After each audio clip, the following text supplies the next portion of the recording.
Okay, hello everyone, and welcome to part number 5 of the Wind Waker modding tutorial. Today I will be showing you how to do the long-awaited custom area model import. Forgive me if this tutorial is somewhat confusing or if I forgot something. Doing this has quite a lot of moving parts, but I will try my best to present this as clearly as I possibly can. Before we get started, you will of course need Dolphin Emulator and a Wind Waker ISO. You will also need Winditor installed. Check out tutorial number 1 for help on that. SuperBMD, don't you worry, I will help you with all 2 steps of installing that later in the video. You will also need to have Blender installed. To my knowledge, almost every version of Blender will work. Lastly, you will need to have a basic understanding on how to use Blender. You really don't need a ton. You just need to know basic stuff like navigating the viewport, importing and exporting models, and rotating, scaling, and moving models around. Everything else I should be able to teach you. Before we get started, there is one last thing you should know. For this tutorial, I will be using a different and simpler importing method that does not support the use of vertex colors, fogs, or different lighting at night. On screen, you can see a model with and without vertex shadows added. I think even without the vertex shadows, it still looks pretty good in game. In a later tutorial, I might show you how to do the other importing method that supports using these things. Now, let's get started! First off, you need to make sure your model is a small enough file size. The absolute maximum size in my experience seems to be about 6 to 9 megabytes for OBJs, but you won't be able to have a ton of actors in your map with a file size that big. But in reality, there's no set max map size or max amount of triangles. There's only a max amount of memory. If you want to know if you're getting low on memory, try using Winditor's Playtest feature with display free memory during playtests enabled. You can check my first tutorial on how to do this. Then when you boot into the game in Dolphin, the exact amount of memory that's left over will be displayed in game. In simpler terms, I would say, if you want to add a good amount of actors, I'd try to shoot for less than 4 or 5-ish megabytes. Okay, now let's actually get started. Start with open up Blender and now import your area model you want to use for your custom area, and it can be in any model format. I made this here model myself. Isn't it nice? It's very nice. Keep in mind your textures do not have to be Wind Waker textures. Any texture in the BMP, JPG, or PNG format should work correctly. Just make sure your textures are under 1024 by 1024 pixels or it will not render correctly. If you do want to use Wind Waker textures though, you can rip models from the game yourself and the textures for the model will dump along with it. Winditor has a very handy dandy feature making this easier, or even easier, you can also use a site called the Models resource to get models with their textures. Links to that in the description. Speaking of the Models resource, awesome segue, right? You'll need to download a Wind Waker link model from it. Now there's a link in the description.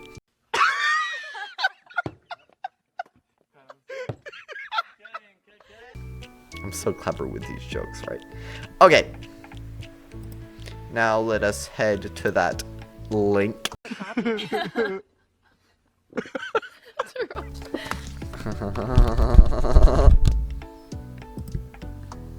Okay, now download it. Unzip it. Where is it? Here it is. And now that we have our OBJ here, we can go to File, Import, Link. Okay. Okay, so now you can see, chances are, the model will be absolutely huge in comparison to everything else. This is the actual size Link will be in game compared to the area model.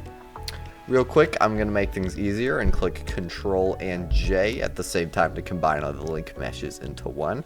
now we're going to resize this here area model to make it the size we want in-game compared to Link. Now I'll select all the model meshes. But make sure you don't select Link. We are going to import this area model over another one.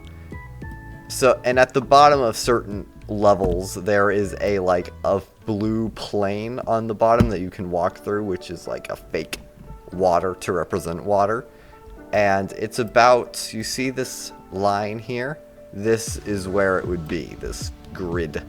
I don't know what to call it, which is at 0, 0, 0, 0, 0, 0. So I'd recommend putting it your model above that to make sure that it doesn't clip through it. So yeah, select everything except for Link. Now I'll click G, Shift Z, and move it over here. So pretty high. Now it's time to big size it. So as you can see here, there's some clipping, which makes it very hard to tell what's going on. You can remove this by clicking on this little arrow up here in the corner. And let me stretch this out. And if you, this thing here that says end, if you stick a couple zeros here, then it will, ta-da. There's also the weird clipping going on where it's like, you can fix that by pushing that up. There we go. Where'd Link go? Where'd he go? Here he is. Okay. Still probably a bit too big for my liking. So I'm gonna make him invisible so I don't accidentally select him, making him uninvisible. And get back to work on making it bigger. Okay. Yeah, I'd say that's good. Okie dokie, I think that looks pretty good. Once you are done resizing, as you can see here, it's done resized. Ooh, there's supposed to be a bridge there. I don't know where that went. It's okay, we'll just go without the bridge. Okay, once we're done resizing, delete the Link model. I suppose you can keep it if you want, for whatever reason. I've forgotten to delete it a few times, and there's just a super creepy looking T-posing Link just frozen there in the map.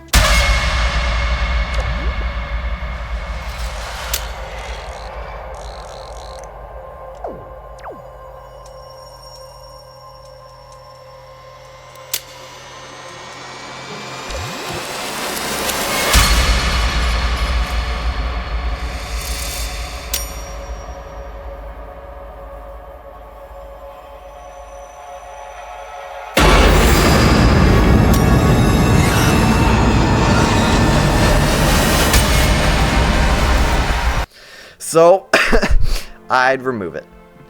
Now press A to select all the meshes, here and here, and click Tab to go to edit mode. Except sometimes it doesn't want you to go in edit mode.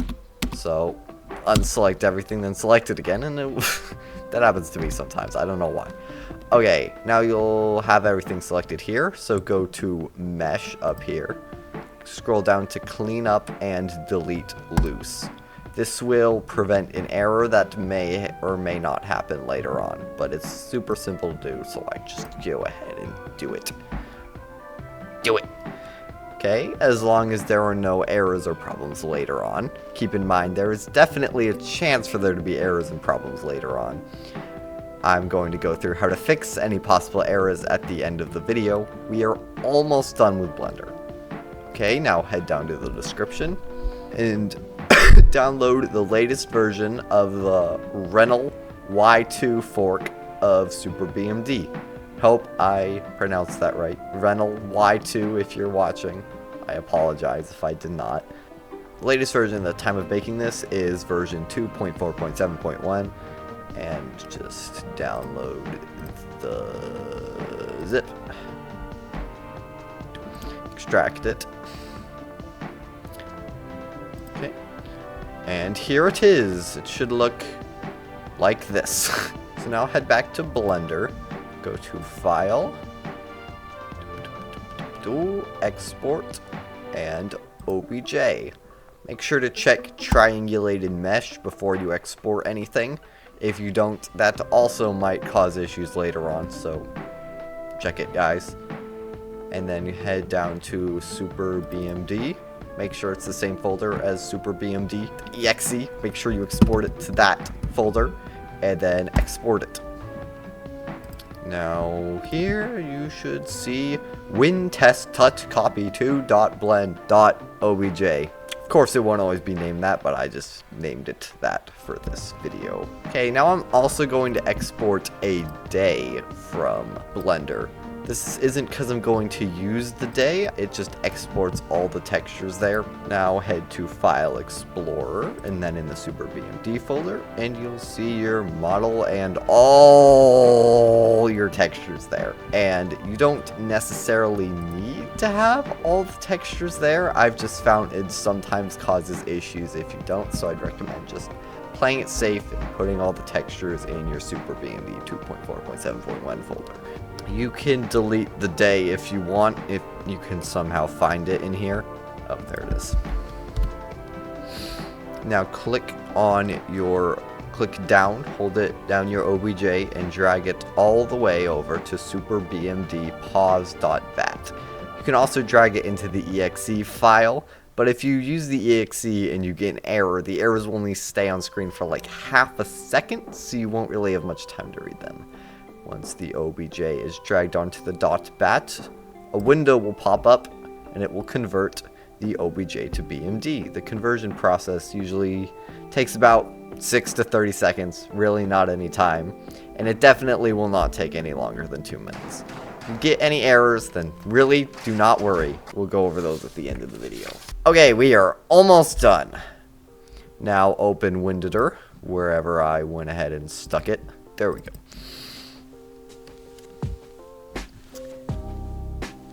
Go to open a room, just go to File, Open Rooms, or click Control-Shift-O. I'm just showing you how to do it by doing it like that. Okay, now create a brand new folder. Call it whatever you'd like, just to make sure the name is 7 characters or less. I'll just call it, what should I call it, y'all? I'll call it,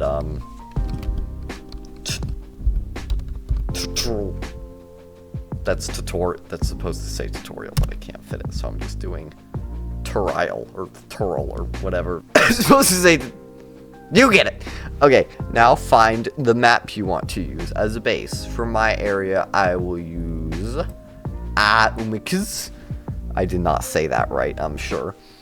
Which is the pirate ship stage near the start of the game where Link goes on the ship with the pirates. I'm using it because it's a nice, sunny map that's always daytime. Keep in mind, this map is one of those maps where at the bottom of the map's visual model there's a blue plane with no collision to function as some fake water. So like I said, make sure to put it above the fake water. And I'll just copy everything here and go down to my new area and paste it. Make sure that your new folder is actually a new folder and not just a copy and pasted then renamed one, as the game will not recognize the folder if it's renamed. It'll just see the name the folder originally had. So if you ever want to change your folder's name, just copy and paste everything into a new one. So if you ever change your mind and want to use a different skybox or lighting, just delete this stage.arc folder and copy and paste in a new one from a different folder for a map that has the skybox you want. Now open room0.arc inside of your new folder. Okay, now depending on the map, there will likely be a bunch of actors already there, so I'm gonna head to the actor list here and delete all the actors by clicking delete. Okay, now go to refractured paths, delete these, delete the path waypoints, And also go ahead and delete all of the player spawn points and whatever the heck these things are. Oh, this is the Great Sea and an invisible box, because why not? Okay, now it's time to add your area model. Go to File, Import, Visual Mesh, and then under Scene, select room 0 or whatever room number you are currently editing. And under Slot, you can select any of them. You can have up to 5 visual models imported into a stage at one time, but only one collision model. As we've discussed previously, has a visual model for a water plane right here at the bottom of the map in the water slot, but that will be a problem. For my new imported model, I'm just gonna select main. Make sure generate materials is checked down here and click the 3 little dots and head to your SuperBMD folder.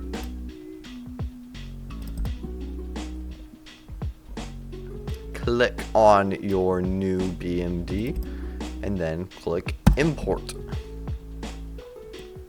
And now, after a moment of suspense, you should see your model here. If it looks incorrect or if there are any errors, do not worry.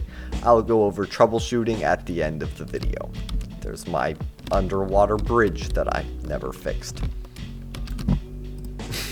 Now go to import collision mesh, go to room 0, and click 3 little dots. Head down to your OBJ of the model, click open, then import.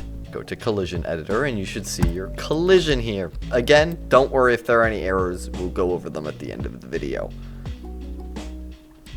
But if everything went right, go back from the collision editor back to the actor editor. Now click create, then player spawn, and now go to the spawn point list and go here to find it. Make sure it's above ground or collision or it will not work. Save the project.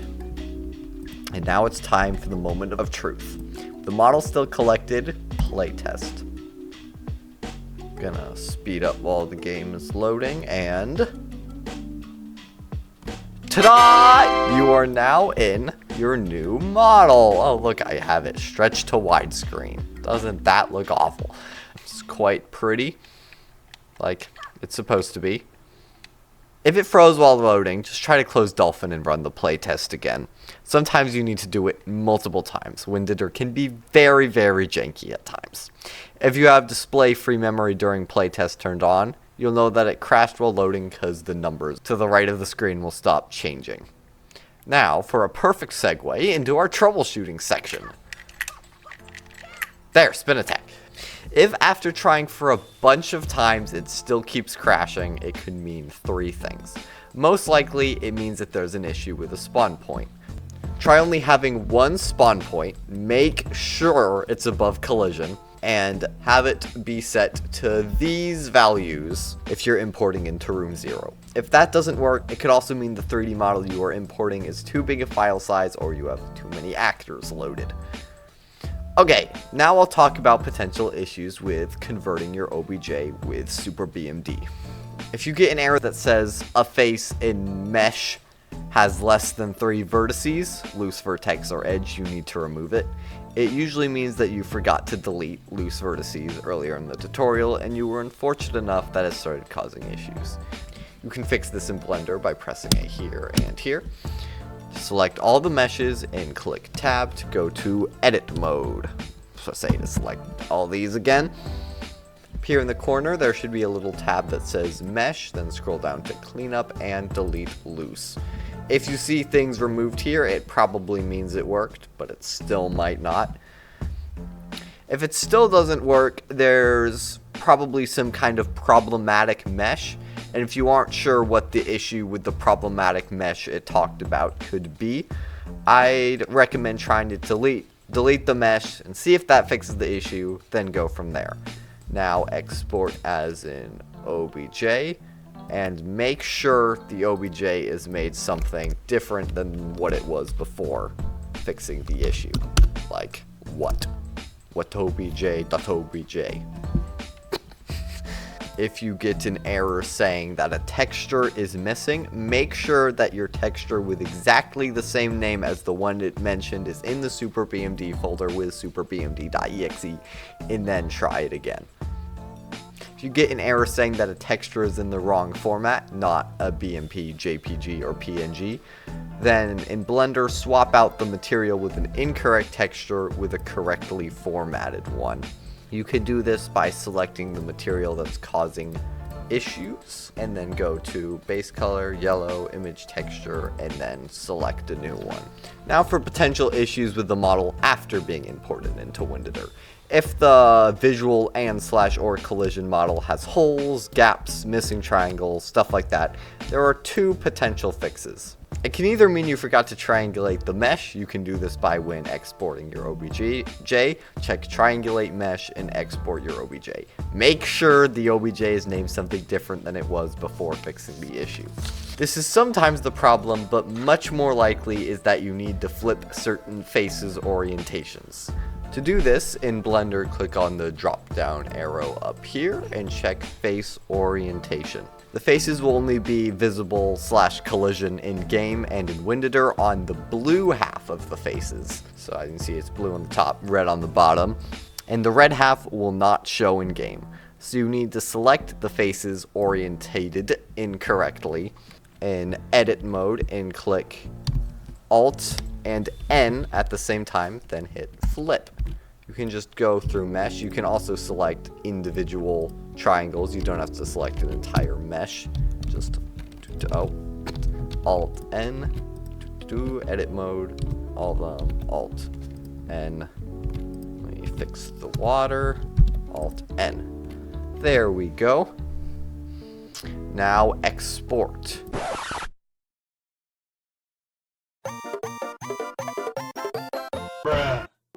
Make sure the OBJ is named something different than it was before fixing the issue, like g.obj or something. Last and final error, if some textures are displaying incorrectly in Winditor and in game, try using textures in a different format. Make sure they are less than 1024 by 1024 pixels. And for me, sometimes I find issues with edited images from certain editing tools, so I try a less problematic texture, see if that fixes the issue, and then go from there. Okay, okay, I probably forgot something, but I think that's everything. If you have questions about anything, or if you have an error that I didn't mention and none of my troubleshooting helped, you should ask for help on the Wind Waker Randomizer Discord server. Link to that in the description. I hope this tutorial was helpful. I'll try to upload a tutorial more often than once every 14 months. No promises though. I'm excited to see what y'all might create, and I hope you all have a blessed day.